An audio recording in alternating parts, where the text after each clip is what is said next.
20 years ago, 5 Republican attorneys general, Bill Pryor, Jane Brady, Charlie Condon, John Cornyn, and Mark Earley huddled with supporters in the marshes of Kiowa Island, South Carolina, to set forth on a new mission to elect a majority of Republican attorneys general nationally. Preceded by years of toil of previous Republican attorneys general who yearned for such an organization, leaders like Jeff Sessions, Dan Lundgren, and Dennis Vacco, this troop of trailblazers sought this necessary challenge to protect, promote, and preserve the rule of law for future generations. Under the umbrella of the Republican National Committee, RAGA crawled through its infancy in early days before nesting on its own. For much of the 2000s, RAGA grew leaps and bounds, coming of age during these formative years, growing in size, scope, and significance.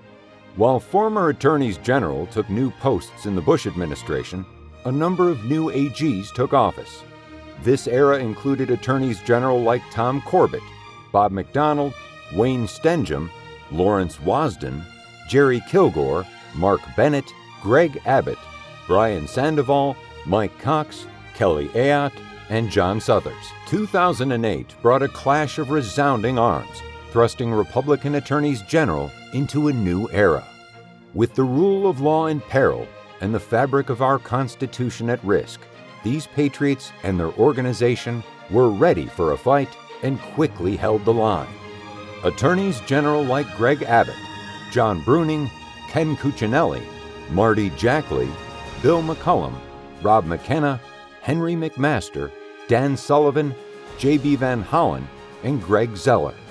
In 2010, defending the Constitution became the rallying cry in campaign ads. The American people responded, and 8 more states elected a new Republican Attorney General. This new class brought energy and ammunition to the fight. Throughout their first year, they quickly became America's last line of defense, defending the Constitution against frequent attacks, protecting the rule of law against administrative fiat, and winning skirmishes against constant Obama-era overreach. This class of attorneys general included Sam Olens, Scott Pruitt, Pam Bondi, Bill Schuette, Mike DeWine, Luther Strange, Derek Schmidt, and Alan Wilson. In 2012, voters in West Virginia and Montana heard the message, and 2 more states sent Republican attorneys general to the front line. Patrick Morrissey and Tim Fox were soon joined by Sean Reyes of Utah, and the 3 were eager to join the ranks. As the battles intensified in the courtroom, Republican attorneys general recruited our nation's best and brightest to join their staffs. AG offices became armories for the nation's top legal talent, and a farm team for the future took shape. While states like Texas had already made their Solicitor General a household name, others were creating the position for the first time. By 2014, AG races were no longer down-ballot contests, but prime attractions.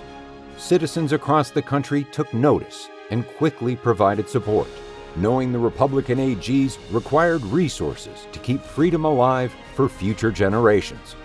With an increased focus, RAGA successfully defended all 24 previously held seats and picked up 3 new states, securing a majority for the first time. The class of 2014 and 2015 included Mark Brnovich, Cynthia Kaufman, Jeff Landry, Adam Laxalt, Ken Paxton, Doug Peterson, Leslie Rutledge, Brad Schimmel, and Herbert Slattery. On day 1, this new class continued the perpetual vigilance over the Constitution and the rule of law. These 27 Republican AGs combated constant barrage. The last years of the Obama administration meant an unprecedented pace of executive action from a president grounded in a phone and a pen instead of the Constitution and the rule of law. On February 13, 2016, America lost a true hero, Antonin Scalia. The focus of the nation and the presidential campaign singularly shifted to the Supreme Court, and a spotlight was shone upon the work of Republican AGs and their record of safeguarding America's first principles. On November 8, 2016, the American people spoke loudly. freedom was preserved for another generation. Donald J. Trump was elected president, and the wave of victory brought majorities in the House and Senate, along with a number of new attorneys general. This new class of attorneys general included Curtis Hill and Josh Hawley. 3 new Republican AGs were appointed to fill vacancies: Chris Carr of Georgia, Mike Hunter of Oklahoma, and Steve Marshall of Alabama. January 20th, 2017 brought forth a new morning in America. Republican AGs quickly traded in the shields of defense for the spears of reform, helping advance an unprecedented level of regulatory reform. During the first 2 years of the Trump administration, for every new regulation, over 17 old regulations were eliminated. President Trump's Supreme Court shortlist included 1 of RAGA's founding fathers, as well as 3 former AG staff members. The armories of attorneys general offices had, in fact, become America's farm team, sending nearly 50 total staff alumni to federal judgeships, U.S. attorney positions, and various senior staff posts throughout the new administration. In 2018, 3 new AGs were elected: Ashley Moody in Florida, Jason Rounsberg in South Dakota, and Dave Yost in Ohio. And 2 new AGs were selected by their governors to assume a new post: Kevin Clarkson in Alaska and Eric Schmidt in Missouri.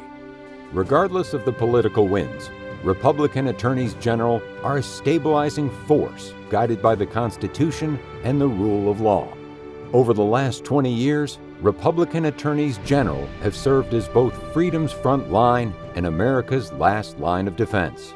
These men and women take their oath to uphold and defend the Constitution seriously, preserving the rule of law for future generations, promoting free enterprise through our business, legal, and regulatory climates, and protecting our most basic freedoms, ensuring their communities are the safest places to live, work, and raise a family.